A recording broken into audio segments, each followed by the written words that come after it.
Hello guys, this is PanzerMars36. Today's just going to be a quick video. I have no intro because that's being filmed on my cell phone. In about 6 hours I'm leaving for a 3-week-long trip to Europe, England, France, and Germany. So there won't be any videos then and stuff, so yeah, it's pretty busy obviously, lots of stuff to do there. But it's going to be a super awesome trip. I'm going to go to like as many of the museums as I can, like Bovington, the Munster Tank Museum, the Imperial War Museum in Duxford and stuff like that, all those things. And I'm really looking forward to it. Kind of sucks I can't build kits when I'm over there though, but so I'm just going to do an update before I go about kind of stuff that's happened and stuff that's going to happen. So first of all, you can see here is the Panzer III-J. This is the one that I've been doing for the Vargas build, but I also did the other Panzer III, which I think I'm going to kind of like do as a second entry. But this one, it's the one I've done a couple of weathering tutorials on. I did first the weathering of the Panzer Grey, then the whitewash, and then the snow, and basically now the weathering of the Panzer Grey is completely gone because of all the stuff I've added to it. But there are actually a couple of areas where it's still visible on the turret, and still it was all fun doing that and making videos and stuff, so I guess it'll kind of be like a trial run for when I actually do the other Panzer III because it's all grey. But the last video was all about doing the snow effects, and I'm super pleased with how it came out actually. I didn't do a video on the mud because that was also kind of like a trial thing. I used these 3 products over here. I'm going to show you how I do it exactly the same way on the Panzer III, the other one. I'm going to cover that one in a minute. But yeah, I was just basically trying out my new Wilder products on this one, like the snow and the mud and stuff, and even the wash in some places. So it was kind of like a trial run, and I was hoping I wasn't going to ruin it because I was really happy with how it came out. Also, as you can see, this kit has winter kit on it, which are these wider tracks that kind of like little blades on the side. I've been looking for those for a while. I kind of wanted I wanted a set. This one came with normal tracks. I was like, I'm gonna have to go aftermarket, buy some metal ones. I've actually never done metal tracks before, but then Adam Man said he was gonna send me some, so I was like, oh, awesome! I'll get a pair of magic tracks that are gonna be winter kitting, and he actually just sent me like this, a whole new kit. This is Dragon's Stug 3 out of 8 late production with winter kitting. So this is a full Stug kit with winter kitting as well as normal tracks. And I'm just super grateful for this because I was expecting just tracks and I got a full Stug, and everybody knows I love Stugs. And actually he didn't have any more Stugs in my stash, I was running out, so this is great. I do really want to build this up. I've never done an F, I've only done a bunch of Gs, an A, and a Stug 4. So I do really want to build this like ASAP because it does look so awesome. I know it's a super cool kit, and it came with the winter kitting, which actually have like separate these snow cleat things and everything. Hope this is all like in shot because I can't actually see what I'm filming on my camera because it's my cell phone, but it does look beautiful. It's got the interior as these Stugs do, the interior for the superstructure and stuff. Super excited about this one. I think this was like one of the last kind of kits that they did. It's like a 2010, I think, before they started putting in the DS tracks, so that's great because it's like the best period right before they kind of went downhill with all the magic tracks in it and like crappy old parts in their old moldings in their kits. So huge shout out to Adam Man for sending me those. I'm super grateful. Thank you so much. And I got a full Stug kit as well now, so I'm just like so much to build. And they do look very good on this Panzer III here. I do really like how it looks. I was kind of like heartbroken at first. I'm like, but I wanted to put the winter kitting on the Stug and keep it how it was because Stugs look so cool with winter kitting as well because they're kind of even lower. Just look kind of like wider and everything. But yeah, they were meant for this one, so that's what I did, and I'm really happy with it. No regrets. I do really like this Panzer III so far. It's probably like, I think it's like the most enjoyable thing I've built and done, weathered and everything like that in a very long time, so I do like it a lot. I can't zoom in, sorry, with this thing, so yeah. I'll actually just show you the mud effects on this side, because you can see them kind of better. The lighting's probably bad, but I use the Wilder. I'll just explain it quickly over here. This video's going to be kind of long, but yeah. Basically, I use this here. This is Wilder's light brown textured earth fine. They also have stony, which is a little bit thicker. I wasn't too sure how it was going to go, so I just went with a fine one to be safe, so I wouldn't like overload everything. this color I thought was a little too light for what I was doing. I kind of want something like looking a little more like damp, kind of like because it's the winter, so everything's gonna be wet. So I mixed in a little bit of this brown Russian earth pigment to make it a little darker. Kind of just became that color, but still the texture. And then I brushed on just this pigment dry as highlights. So I kind of use these two as the base, and then I did also a little bit of dusting with this too, just to kind of blend it all together. And I'm really happy that it came out, and I'm going to, as I said, do a video about how I did all those techniques on the other Panzer III here. We will look at that now. It says Dragons Panzer III Aus E, France, 1940-70 anniversary battle, Blitzkrieg, Battle of France, whatever it was. This is the one I did the speed build on, which I filmed on my GoPro, because it was actually a lot easier than filming it like this with the tripod setup, because the GoPro was always just filming what I was looking at. If you have it on a tripod, sometimes you kind of go out of shot and you're not really paying attention to it, but the GoPro was just always looking exactly where I am, and I'm always looking at what I'm building, so it was actually pretty nice to do that. Of course, the GoPro doesn't like zooming in, well, it can't really zoom in, but it doesn't like focusing up close very well, because it's mainly meant for like, action stuff, so I'm not going to do that for like tutorials or anything like that, because I won't be able to zoom in and actually show what I'm doing very well. I'm just going to keep it and probably do like build throughs, or like if I'm doing like tracks, I might like throw in a bit of footage with that, kind of with the tripod setup as well. Not too sure, but yes, it was a very nice kit to build. I built it in I think like the hull was 3 days, and then the turret was like 3 hours. I thought it was going to be a lot more for the turret, that's why I had a whole separate video on the turret, but it was actually a lot quicker. As you can see the tracks, look at the tracks there. Which is the wheels are in here, all painted up already. And then I have a spare track set here. This is going to be kind of hanging between the two shackle mounts up here. It's going to kind of go there. I've seen that in photos. The tracks over here, they're just painted black right now, and then dry brushed with a light gray oil paint. That's how I always do my tracks. Black, then a light dry brush, and usually oil paint, because it's just easier to dry brush with oil paint because it's kind of thick already and won't really run. And then I do all the like maybe a wash to a brown wash, and then pigments and stuff. So yes, this is the Panzer III. I did a couple of modifications to it. Let's see if this will come off. There we go. It's in sections because I still want to paint the interior. Probably gonna, for the interior, I saw Felix, I don't know how to pronounce his last name, but I'll link his video that he showed how he did this in the top here. He was doing also for the Panzer III buddy build, doing a DAC Panzer III. So for the hull, he kind of did it gray, and then he sprayed on the AK, it's this stuff, but for like a sand camouflage. This is the washable white paint. It's like washable sand camo or something, I'm not sure, it's AK. And then you apply water and it kind of chips off. And then he did this stuff for the interior, because German tanks' interiors were white, or like it was like an off-white kind of cream color, but it's very close to white. And he did this for the interior, sprayed over the gray for the interior, and then you could chip it really easily, and I thought that was super smart, and it turned out really well, so I'm going to try that on this one. I already did this on the, on the Panzer III over there, actually, that's how I did it, the whitewash, but, yeah, so I've already painted up, everything's just gray right now, there's no detail painting or anything, because I'm going to do a, modulation on this, and then I'm going to actually do, like, I'm pretty sure I want to do, like, that French period camouflage is like brown and stuff. You see it Poland a little bit too. They painted Panzer IIIs, Panzer IVs that way. It's kind of like just brown on the gray. I think that'll be a little more interesting than just gray, because gray's a little boring to me. But I'll probably do some cool modulation on it, and I'll do a video weathering it. I'm going to do lots of oil fading on the Panzer Grey. I've never done oil fading on Panzer Grey before. So I'll do a video on that, because I already explained that on the Dunkelgelb. And then I'll, of course, show the mud effects, and I'll probably show, which I kind of showed the chipping and everything in the other Panzer III weathering video of the Panzer Grey, but yeah. As I was saying, I did do some modifications to the interior. I added the chairs for T-34, got it there and there, and the turret just to kind of, because there's supposed to be chairs there. Those chairs are slightly incorrect because it's there for a T-34, but they look close enough. And also I like some wiring and stuff in there, just kind of around there. A few small bits in there just to add a little bit of kind of like fake interior, just kind of hint at one, because I left the door open because it's kind of cool when it's open like that. Also the turret commander's hatch is open.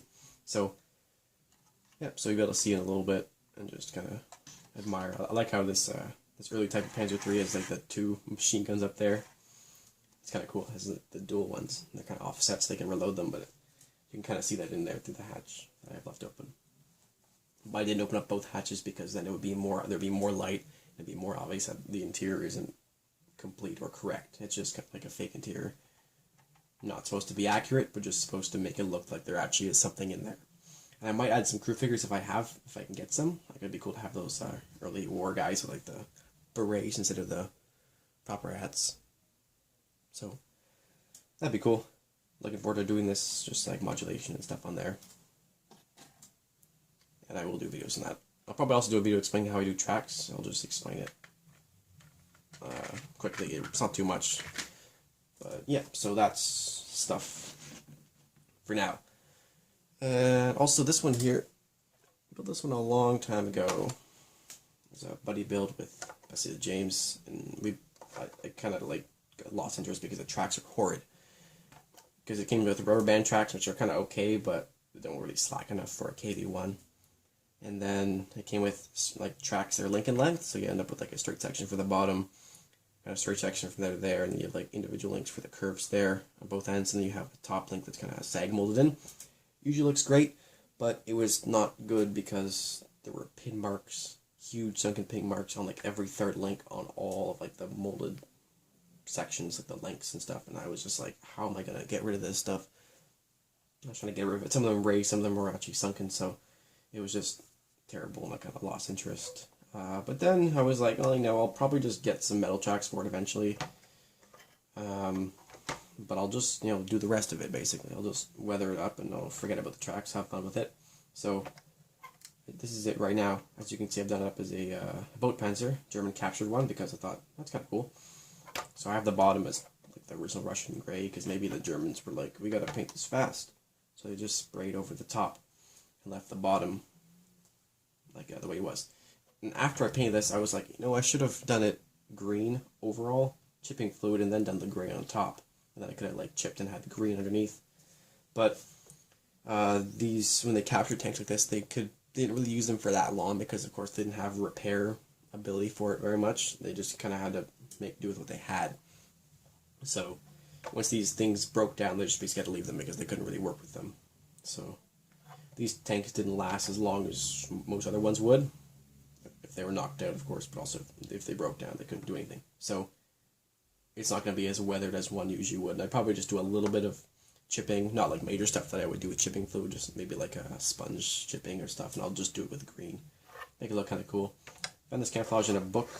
I like how it was actually like a bunch of German crosses on there. I still have some green on there because, you know, they sprayed it gray. But I like it. I found decals, decals, whatever you call them. Just the numbers. It's close enough to what it was. I think they should be a little bigger, but whatever. I think it's like a 1:72 scale decals actually, because there's crosses all over the place in the turret. I think that's kind of cool because you don't want to get friendly fired by a. Well, not that a Panzer III is going to do anything to a KV1, but I like this one. This is the one actually I did the textured turret cast texture. Sorry, tutorial. And I just painted it. I did when I was like I never painted it. I did the cast texture and then I just left it for like ever. And I never actually I could never really tell how it looked because it was kind of like I painted it on with the what I use for it. I used Tamiya filler, so it was just kind of look kind of messy. And I was like, I hope it actually looks good. And then when I painted it, I don't know if you can see this really well.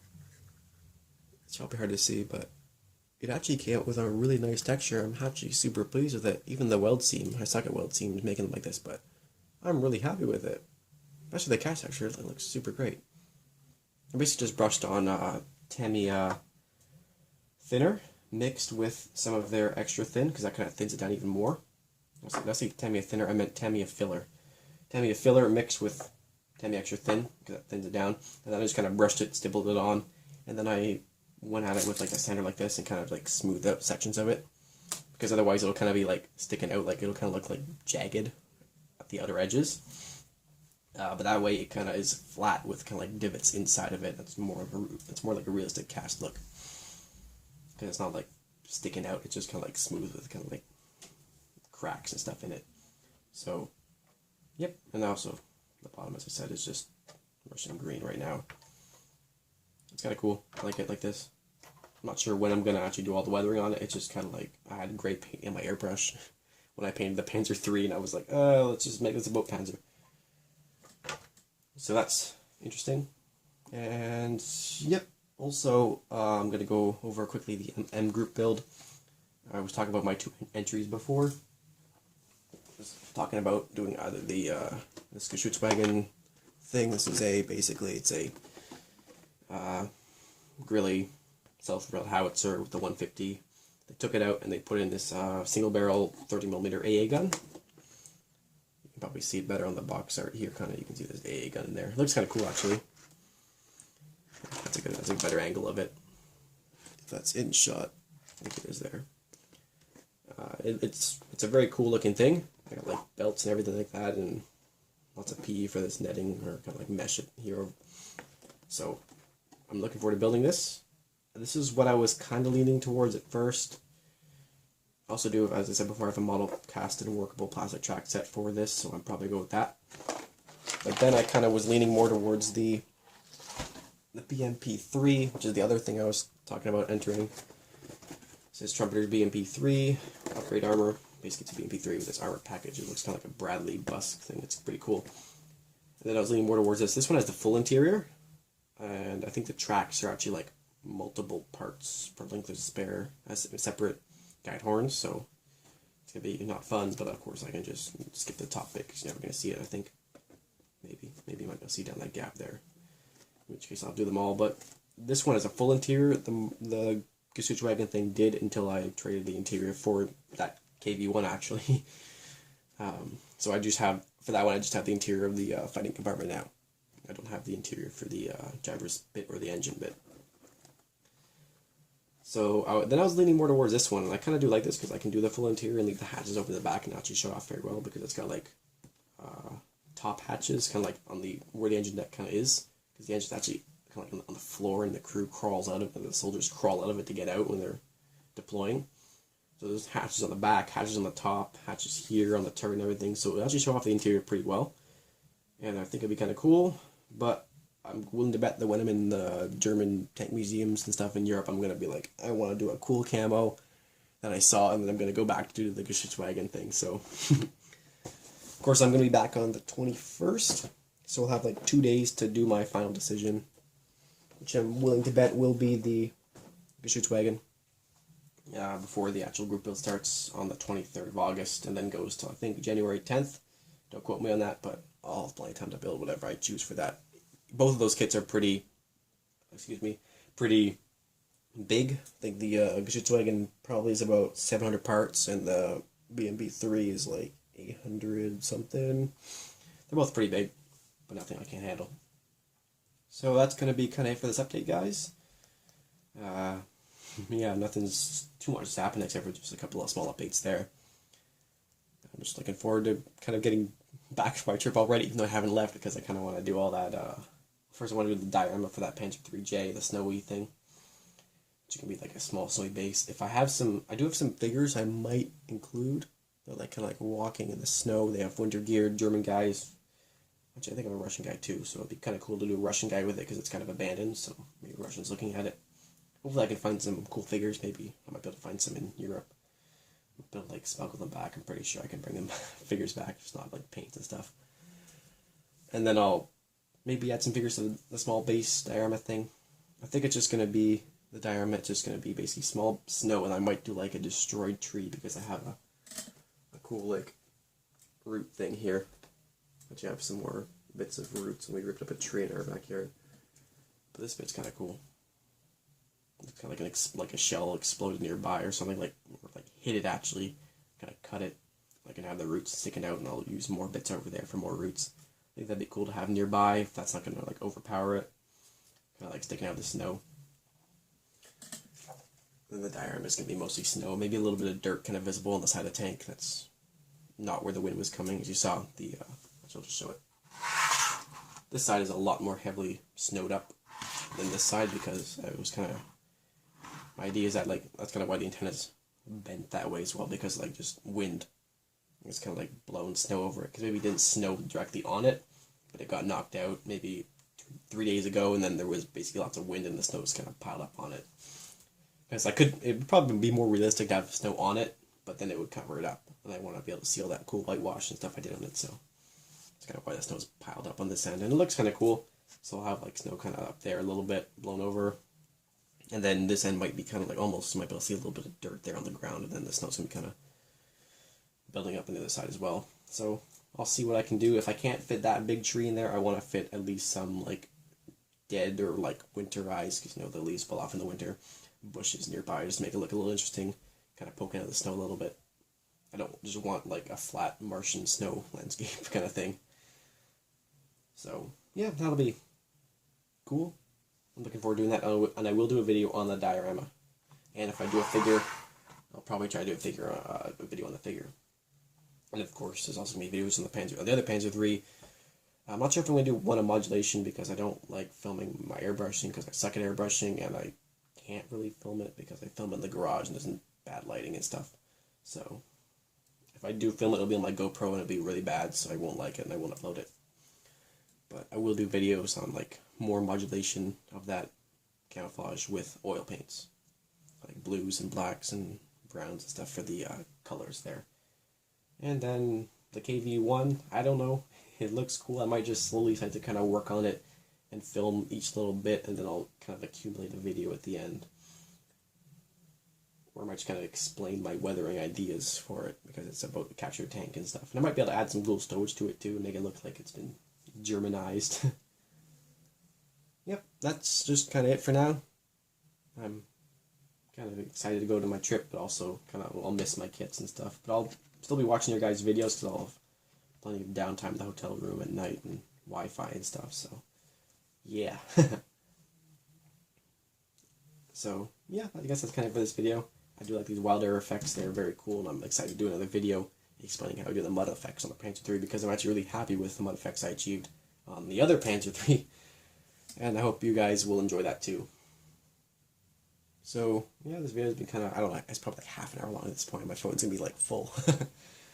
So as always, guys, thanks for watching. This is Panzer March 36. I'll be away for a little while, but I'll be back, and I'll keep making videos. As you saw in my last video, the Panzer III Snow Effects one, I did a new intro and trying to make it look a little more professional, because I just kind of want to keep stepping up my game a little bit, because I do like making these videos, but I like making them look good as well. So yep, thanks for watching, guys. It's Panzer March 36.